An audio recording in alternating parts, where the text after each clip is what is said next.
Install Android 10 on Umidigi A3X via LineageOS 17.1 GSI Treble ROM. Please check the description for important notes and all the download links.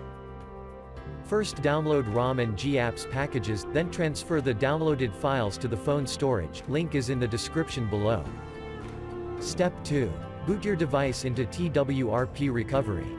Once in TWRP, click on Wipe, Advanced Wipe, and select the check boxes, as shown in the image, excluding internal storage. Step 4. Swipe the button to wipe the device. Step 5.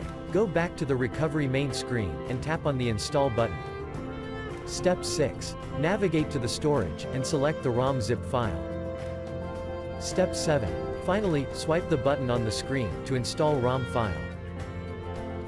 Step 8. Flash the GApps zip package, in the same manner. Step 9. After GApps flashing completes, select Wipe Cache and Dalvik from bottom left side of screen, and swipe to wipe. Step 10. When the flashing process is complete, hit Reboot System. That's it, you have successfully installed the ROM on your device.